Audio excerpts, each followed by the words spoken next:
بسم اللہ الرحمن الرحیم والصلاة والسلام علی رسولہ الکریم محمد وعلی آلہ واصحابہ وازواجہ اجمعین۔ السلام علیکم ورحمۃ اللہ وبرکاتہ۔ میری آج کی بات کا موضوع یہ ہے کہ بلا تصدیق کوئی بات مت پھیلائیے، ورنہ کے آگے کیا ہے وہ میں آپ کو سناتا ہوں۔ ہماری عادات میں سے ایک عادت یہ بھی ہے، اور ایک عام سی عادت ہو چکی ہے یہ، کہ ہم کوئی بھی بات جو ہمیں اپنے طور کسی بھی انداز میں کسی بھی وجہ سے اچھی لگتی ہے، اچھی لگ جائے، کہیں سے بھی پڑھی ہو کہیں سے بھی سنی ہو، ہم اس بات کو نشر کر دیتے ہیں، دوسروں تک پہنچاتے ہیں۔ خاص طور پر سوشل میڈیا پر تو ضروری شیئر کرتے ہیں، ٹک ٹک ٹک ٹک اور وہ جا واٹس ایپ پہ جا رہی، ایمو پہ جا رہی، فیس بک پہ جا رہی ہے، اور جو بھی ہم چیزیں ایپس استعمال کر رہے ہیں اس پہ فوراً چھکا چھک اس کو نشر کر دیتے ہیں، شیئر کر دیتے ہیں۔ ذرا سی بھی دیر کے لیے یہ جاننے کی کوشش نہیں کرتے کہ اس بات میں سچائی کتنی ہے، اور نہ ہی کبھی یہ جاننے کی کوشش کرتے ہیں کہ یوں ہی کسی بات کی تصدیق کیے بغیر، اس کی سچائی جانے بغیر اسے نشر کر دینا، دوسروں تک پہنچا دینا، اس بات کے مطابق مزید دیگر باتیں کرتے رہنے، ان سب کاموں کا انجام کیا ہے؟ کبھی یہ جاننے کی کوشش نہیں کی۔ آئیے میں آپ کو ہمارے محبوب اور اللہ تعالیٰ کے آخری نبی اور رسول کریم محمد صلی اللہ علیہ وعلی آلہ وسلم کا ایک فرمان سناتا ہوں، جس میں ہمیں کسی بات کو سن کر اس کی سچائی کی تصدیق کیے بغیر پھیلا دینے کے انجام کی خبر دی گئی ہے۔ اور آپ سے گزارش کرتا ہوں کہ بڑی توجہ کے ساتھ میری ان گزارشات کو سنیے، ان حدیث شریفہ کو سنیے جو میں اب آپ کے سامنے بیان کرنے لگا ہوں۔ اور ان میں سے پہلی حدیث شریف یہ ہے کہ کفا بالمرء کذبا ان یحدث بکل ما سمع، کسی شخص کے اللہ کے ہاں جھوٹا قرار پانے کے لیے اتنا ہی کافی ہے کہ وہ جو کچھ سنے آگے سنا دے۔ بات بالکل صاف اور واضح ہے، کسی شرح کی کسی تفسیر کی اس میں ضرورت نہیں ہے۔ کیا فرمایا ہے نبی علیہ السلام نے کہ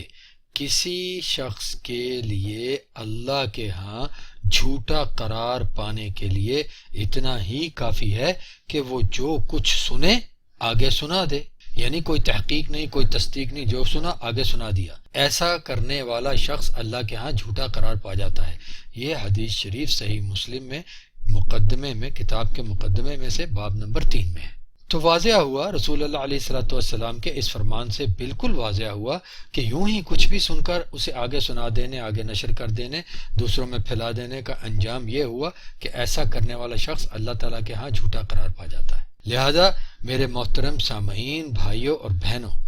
اپنے آپ کو اللہ کے ہاں جھوٹا قرار پا جانے سے بچنے کے لیے کسی بھی بات کو ماننے، اپنانے اور اسے آگے نشر کرنے سے، پھیلانے سے اور شیئر کرنے سے پہلے اس کی سچائی کی جانچ ضرور کیا کیجیے، اور خاص طور پر ایسی بات جو اللہ تبارک و تعالیٰ یا اس کے آخری نبی کریم محمد صلی اللہ علیہ وعلی آلہ وسلم سے منسوب ہو۔ رسول اللہ علیہ السلام سے بلا تصدیق کچھ منسوب کرنے کا انجام صرف یہ ہی نہیں کہ ایسا کرنے والا شخص اللہ کے ہاں جھوٹا قرار پائے گا، بلکہ اس کے ساتھ ساتھ یہ بھی ہے کہ اس شخص کا ٹھکانہ جہنم ہو جائے گا، اور یہ اللہ کے رسول علیہ السلام کا ہی فیصلہ ہے۔ سنیے اور توجہ سے سنیے، فرمایا ہے کہ من کذب علی فلیتبوأ مقعدہ من النار، جس نے مجھ سے کوئی جھوٹ منسوب کیا تو اس نے اپنا ٹھکانہ جہنم میں بنا لیا۔ صحیح بخاری کتاب العلم باب نمبر 38۔ اور یہ بھی ارشاد فرمایا ہے کہ ان کذبا علی لیس ککذب علی احد، مجھ سے جھوٹ منسوب کرنا کسی بھی اور سے جھوٹ منسوب کرنے کے جیسا نہیں ہے۔ فمن کذب علی متعمدا فلیتبوأ مقعدہ من النار، بلکہ جس نے جانتے بوجھتے ہوئے مجھ سے جھوٹ منسوب کیا، یعنی بلا تصدیق و ثبوت کوئی بات یا کام منسوب کر دیا، تو اس نے اپنا ٹھکانہ جہنم میں بنا لیا۔ جانتے بوجھتے ہوئے یہ کہ اس کو پتہ نہیں ہے، اس چیز کی تحقیق ہی نہیں ہے، تصدیق ہی نہیں ہے کہ یہ بات، یہ کام جو میرے سامنے لکھنے میں، سننے میں، پڑھنے میں، سننے میں آ رہا ہے کہ یہ رسول اللہ علیہ السلام سے منسوب کیا جا رہا ہے، یہ سچ بھی ہے کہ نہیں۔ جھوٹ منسوب کر دیا تو اس نے اپنا ٹھکانہ جہنم میں بنا لیا۔ یہ بھی صحیح مسلم میں مقدمے میں باب نمبر 2 میں ہے۔ اس مفہوم کی صحیح ثابت شدہ احادیث شریفہ تقریباً حدیث کی ہر کتاب میں ہے۔ میں نے صرف بخاری اور مسلم، صحیح بخاری صحیح مسلم کی روایات اس لیے ذکر کی ہیں کہ یہ دونوں کتابیں احادیث کی دوسری کتابوں کی نسبت زیادہ تر صحیح اور زیادہ قابل اعتماد ہے۔ اور میرے سامعین یہ بھی سن لیجئے کہ جہنم میں ٹھکانہ صرف اسی کا نہیں بنتا جو جان بوجھ کر رسول اللہ علیہ الصلوۃ والسلام سے کوئی جھوٹی بات یا کام منسوب کرتا ہے، بلکہ اس کا بھی بنتا ہے جو بلا تصدیق کچھ بھی رسول اللہ علیہ الصلوۃ والسلام سے منسوب کر دیتا ہے۔ اور یہ بات بھی میں اپنی کسی سوچ کے تحت نہیں کہہ رہا، بلکہ یہ بھی رسول اللہ علیہ الصلوۃ والسلام کا فیصلہ ہی ہے۔ اور وہ بھی سن لیجئے، فرمایا ہے کہ من یقل علیہ ما لم اقل، جس نے میرے بارے میں ایسی بات کہی جو میں نے نہیں کہی، فلیتبوأ مقعدہ من النار، تو یقیناً اس نے اپنا ٹھکانہ جہنم میں بنا لیا۔ یہ حدیث شریف صحیح بخاری میں ہے، کتاب العلم اور باب 38، وہی باب جس میں سے ایک اور حدیث ابھی ذکر کی گئی ہے۔ لہذا یہ بات بالکل واضح ہے کہ آپ ارادتاً جھوٹ منسوب کیجئے یا بلا تحقیق اور بلا تصدیق کوئی بات کوئی کام رسول اللہ علیہ الصلوۃ والسلام کی ذات شریف سے منسوب کیجئے، اس کا انجام جہنم میں ٹھکانہ ملنا ہی ہے۔ اس موضوع کو تفصیل سے الحمدللہ ایک الگ درس میں بیان کیا جا چکا ہے، جس کا عنوان ہے رسول اللہ صلی اللہ علیہ وسلم سے بلا تصدیق کچھ منسوب کرنا اور اس کا انجام۔ اور میرے محترم سامعین، بھائیوں بہنوں، یہ بھی یاد رکھیے کہ کسی کی نیک نیتی اسے جھوٹی، کمزور، غیر ثابت شدہ روایات حدیث بیان کرنے اور ادھر ادھر ان کو نشر کرنے، پھیلانے اور شیئر کرنے کے اس انجام سے بچنے کا سبب نہیں بن سکتی۔ کچھ لوگ اپنے اس کام کو، یعنی جھوٹی احادیث، کمزور، غیر ثابت شدہ احادیث اور روایات اور دیگر قصے، کہانیاں وغیرہ پھیلانے کو اور دیگر کئی کاموں کو درست سجھانے کے لیے، درست دکھانے کے لیے اس حدیث شریف کا سہارا لیتے ہیں کہ انما الاعمال بالنیات،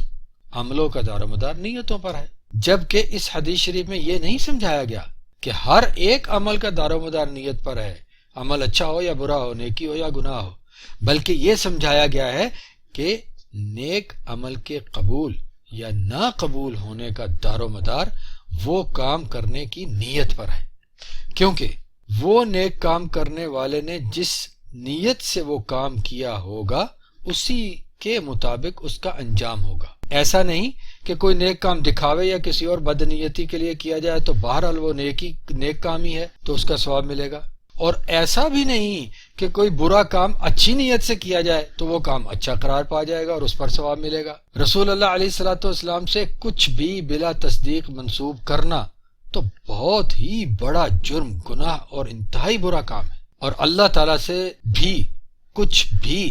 بلا تصدیق منسوب کرنا بھی ایسا ہی ہے، اور اللہ کے دین سے بھی کچھ بلا تصدیق منسوب کرنا بھی ایسا ہی ہے، کیونکہ اس کی بالواسطہ نسبت اللہ اور اس کے رسول کریم محمد صلی اللہ علیہ وآلہ وسلم سے ہوتی ہے۔ یہ جو حدیث ہے انما الاعمال بالنیات، عملوں کا دار و مدار نیتوں پر ہے، الحمدللہ اس کی شرح بھی ایک الگ درس میں بیان کی جا چکی ہے کہ اس حدیث سے کیا سبق ملتا ہے۔ اپنی بات ختم کرتے ہوئے یاد دہانی کرواتا چلوں کہ کوئی بھی یوں ہی سن پڑھ کر کسی بھی بات کو یوں ہی سن پڑھ کر اسے آگے بڑھا دینے والا اللہ کے ہاں جھوٹا قرار پا جاتا ہے، اور رسول اللہ محمد صلی اللہ علیہ وآلہ وسلم سے کچھ بھی بلا تصدیق منسوب کرنے والے کا ٹھکانہ جہنم ہے۔ یہ انہی رسول اللہ علیہ الصلوۃ والسلام کا فیصلہ ہے،